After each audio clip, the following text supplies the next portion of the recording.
नमस्कार, आप क्राइम तक देख रहे हैं। मेरे साथ है प्रवेश पांडे। बात करते हैं लॉरेंस की। लॉरेंस ने अब एक और खुलासा हुआ है। प्रवेश, खुलासा ये हुआ है कि अब बिजनेसमैन चाहते हैं कि लॉरेंस उनको धमकी दे ताकि इसकी आड़ में उनको सुरक्षा मिल सके। इस तरह का खुलासा हुआ है। दरअसल एनआईए ने जब पूछताछ की थी तो इस तरह की बात लॉरेंस ने बताई थी। हालांकि जो एनआईए की चार्जशीट है उसमें तो मेंशन नहीं किया गया, लेकिन अब इसको लेकर तमाम सवाल खड़े हो गए हैं। साथ साथ गोल्डी बरार को लेकर भी तमाम सवाल हैं कि गोल्डी बरार आखिर किस देश में है, क्या वो यूएसए में है या फिर कनाडा में है। क्योंकि एक इंटरव्यू सामने आया जिसमें गोल्डी बरार ने तमाम दावे किए। उसका तो साफ साफ ये तक कहना है कि वो उसको देश विरोधी बताया जा रहा है, जबकि वो ऐसा है नहीं। प्रवेश, बिल्कुल चिराग जी, जो सबसे पहली खबर थी, जो बड़ी खबर थी, एनआईए की इन्वेस्टिगेशन में एक चीज जो निकलकर सामने आई, मीडिया रिपोर्ट्स में ये बात भी सामने आई थी कि लॉरेंस अब पैसे लेता है लोगों को धमकाने के। मतलब आप मुझे धमकी दो, मैं जाके पुलिस सिक्योरिटी लूंगा, मैं गन का लाइसेंस ले लूंगा। मतलब बड़ा इजी हो गया है कि लॉरेंस गैंग से आपको धमकी आ जाए और आप उसके बदौलत जाके गन ले लो, सिक्योरिटी ले लो। देखिए पहले भी ऐसा होता था, पहले भी बहुत लोग जिनको सिक्योरिटी चाहिए थी वो बोलते थे देखिए डी कंपनी से हमें धमकी आ गई। अब पुलिस के पास दो ऑप्शन बचता था कि यार ये तो इतने बड़े संगठन है, इनका इतना बड़ा ग्रुप चल रहा है, गलती से अगर 1% भी सच्चाई हुई और गलती से भी उसकी जान को खतरा हुआ तो हमारे पर बनाएगी। तो इजीली गन लाइसेंस दे रहे थे। बीच में एक ऐसी बात भी आई थी चिराग जी, एक रिपोर्ट में सामने आया था और जो हमारे सूत्र बताते थे कि पुलिस की भी मिली भगत थी। अगर तुम्हें पुलिस बोलते थे तुम्हें सिक्योरिटी चाहिए, तुम ये फलाना गैंग से अपने आप को धमकी दिलवा दो और फिर तुम अप्लाई कर दो सिक्योरिटी के लिए और नहीं तो गन इससे गन पुलिस को क्या लाइसेंस के फायदा लिए। होगा? गन देखिए आपको भी पता है गन लाइसेंस मिलना इतना इजी नहीं है नॉर्मल लोगों के लिए। आप कोई चला जाए गन लाइसेंस लेने के लिए 50 चीज़ें मांगते हैं कि आपको आपके ऊपर कोई थ्रेट है, कि आप प्रूव करना होता है, सेटिस्फाई होना चाहिए मजिस्ट्रेट एसपी से लेकर सब कोई कि हाँ भाई इसके साथ ऐसा है। तो बहुत बड़ा चैन है वहाँ भी अप्लाई करने में, फिर बहुत सारे प्रोसेस हैं, उसमें भी बड़ा पैसा है। तो हर चीज़ में कहीं ना कहीं तो वो बिचौलिया वाला तो काम तो चलता ये है। कहा जाए कि वो लॉरेंस बिश्नोई पुलिस का काम भी कर रहा है। कहने का मतलब है पुलिस की मदद कर रहा है, और पुलिस जो कह रही है वो कर रहा है, या फिर बड़े बड़े जो बिजनेसमैन चाह रहे हैं वो कर रहा है, क्योंकि उसको तो पैसा मिल रहा है और उनको सिक्योरिटी मिल रही है। बिल्कुल। और देखिए ना बहुत सारे लोगों को थ्रेट जाता है, बहुत सारे थ्रेट को सीरियसली लिया जाता है, बहुत सारे थ्रेट को नहीं लिया जाता।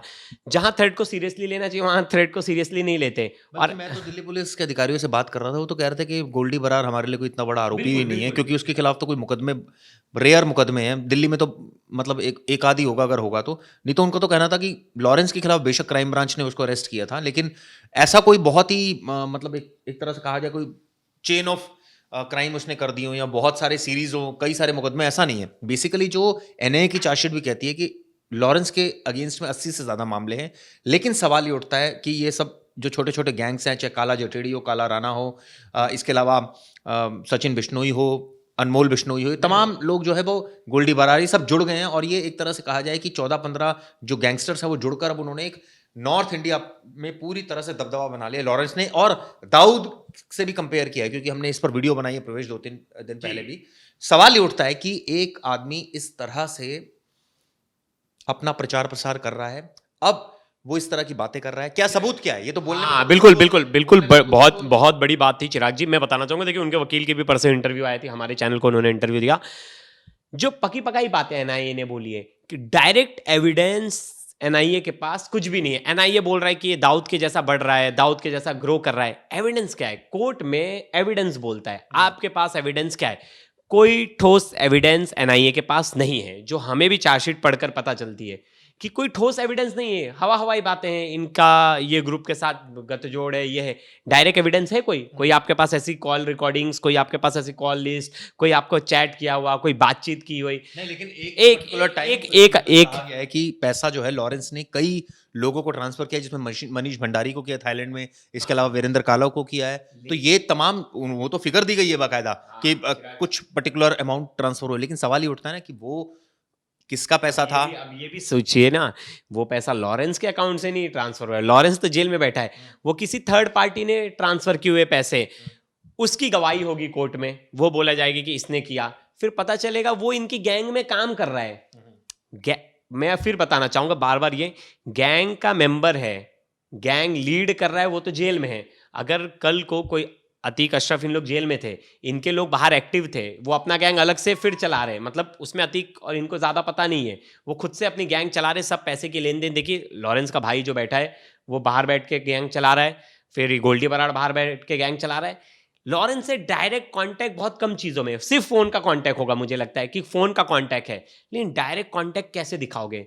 उनके वकील भी बार बार ये बोल रहे हैं कि केस में ये कोर्ट में जाके ये केस जरा भी नहीं खड़ा होने वाला, क्योंकि एनआईए के पास डायरेक्ट चार्जशीट नहीं है। आप कंपैरिजन तो किसी से भी कर दो, बोलते हैं ओसामा से कर दो, किसी से भी कर दो, कंपैरिजन में क्या जाता है? आपके पास वैसे एविडेंस है क्या? एनआईए के पास उस तरह के एविडेंस है? वो बोलते हैं हर पंजाब में हर तीसरे दिन लॉरेंस पे कोई एक नया केस डाल रहे, केस पे केसेस डाल रहे। बेल एप्लीकेशन 3 साल से अभी तक लॉरेंस ने नहीं लगाई है, 10 साल से जेल में बंद है। तो जेल में बंद है, वहां से भी अगर क्रिमिनल एक्टिविटी कर रहा है और आने वाले टाइम में भी कर रहा है, तो ये लूप होल किसका है? आप कोर्ट में क्या बोलोगे? सिस्टम, कोर्ट बोलेगी पहले यार अपनी, हमने तो उसे जेल में भेज दिया, अब हम जेल में उसकी रखवाली करें। जजेस तो यही बोलेंगे कि भाई हम जेल में भी आ जाए क्या उसकी रखवाली करने? अब हमने उसको कोर्ट में डाल दिया, हमने उसको जो बेल नहीं दी है, हमने उसे जेल में रखा है, तो वहाँ किसकी जिम्मेदारी बनती है? सरकार की, को वहाँ के प्रशासन की, वहाँ की जेल अथॉरिटी की। लेकिन सब फेल है, सब कुछ फेल है। पंजाब में इनके ऊपर ज़्यादा केस है, गोल्डी बराड़ पे भी पंजाब में ज़्यादा केस है, इनके ऊपर एनआईए का फोकस है। तो स्टेट पुलिसिंग बोलती है हमारा क्या काम इसमें, हम अपनी माथापच्ची क्यों करें? देखिए अपना अपना सबका इंटरेस्ट होता है। आपको क्या लगता है, खुद ही कोई स्टेट की पुलिस दूसरे स्टेट की पुलिस को ज्यादा क्यों हेल्प करेगी? नहीं करती, ये आपको भी पता है। हाँ, नेचुरली उनके पास टाइम नहीं है, इतने सारे काम है और फिर काम करना भी नहीं चाहते हैं, बहुत सारी चीजें हैं। हाँ। तो जब ये सारा चीजों का जब मिश्रण होता है तो नेचुरली कोई किसी के पचड़े में नहीं पड़ना चाहता। खासकर अगर दिल्ली पुलिस की मैं बात करूं, मेरी तो स्पेशल सेल के बड़े सीनियर अधिकारियों से बात हुई, उनका कहना है कि लॉरेंस और गोल्डी हमारे लिए कोई थ्रेट नहीं है और हमारे लिए कोई बहुत बड़े क्रिमिनल नहीं है। आप मीडिया वाले जैसे मर्जी उनको दिखाओ बढ़ाओ, जो प्रचार करना है करो, लेकिन हमारे लिए वो कोई क्रिमिनल नहीं, हमारे लिए तो एक नॉर्मल गैंगस्टर टाइप है जो और भी है। लेकिन गोल्डी बराड़ आपको नहीं लगता बार बार सलमान खान सिर्फ पब्लिसिटी करने के लिए, मतलब वो अपना एडवांटेज, अपना बोलते हैं ना, अपना नाम बनाने के लिए कि भाई हमें इसे बार बार इसका नाम लेना है, इन्हें थ्रेड देना है, हमारी मार्केट में नाम अच्छी खासी बनी रहेगी, मीडिया तो दिखाएगी, हम बोलेंगे और मीडिया दिखाएगी, तो हमारा नाम चलता रहेगा, हमारे ग्रुप को पैसे आते रहेंगे, इसी तरह हम एक्सटॉर्ट करते रहेंगे। ये नहीं है बड़ी सिंपल टेक्टिक है, बड़े आदमी को धमकी दे दो।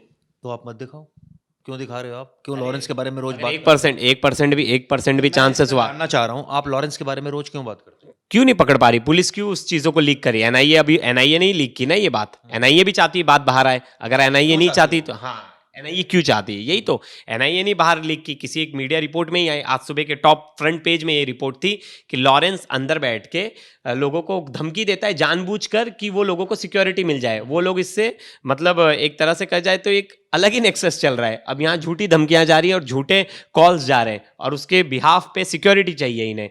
तो ये खुद एजेंसीज लीक कर रही हैं खबर, तो एजेंसीज को भी सोचना चाहिए क्यों हीरो बना रहे हैं। या तो एजेंसीज ये भी चाहती होंगी कि ये खबर सामने जाए और पता चले कि ये कैसा नेक्सस चल रहा है, क्योंकि हर किसी को ऐसा तो नहीं कि एजेंसी इसको पकड़ना नहीं चाह रही, उसके पीछे कोई और वजह हो, उनका कोई और वेस्टेड इंटरेस्ट हो एजेंसीज का या सरकार का। हाँ, हो सकता है चिराग जी, क्योंकि बहुत बार हमने ये बात हो चुकी थी कि कनाडा में बैठे हैं ये लोग, तो ये देश के लिए कितना बड़ा थ्रेट है वो देखिए। देखिए लॉरेंस ने एक और चीज़ बोली थी, मैं बड़ा इंपॉर्टेंट है वो, देखिए वो हफ्ता वसूली है वो कैसे लोगों से कर रहे हैं, वो बड़े बड़े दारू कारोबार, ये खबर में ये चीज़ भी है चिराग जी, वो बड़े बड़े दारू के जो कारोबारी हैं उनसे कर रहे हैं, बिल्डर से कर रहे हैं, माफियाज से कर रहे हैं, जो अपना गैंग चला रहे हैं, जो ड्रग डीलर है उन लोग से कर रहे हैं। उनका भी कहना है कि हमारी किसी नॉर्मल लोगों से दुश्मनी ही नहीं है, हम अपना गैंग चला रहे हैं, हमारी गैंग हमारे में ही खुश है भाई, हम एक दूसरे गैंग के साथ हमारी राइवलरी, मतलब हमारी दुश्मनी है और किसी के साथ हमारी दुश्मनी नहीं है। आप बता दो हमने किसी नॉर्मल इंसान को परेशान किया हो, या हम किसी नॉर्मल इंसान से धमकी देके पैसे ले रहे, कुछ कर रहे?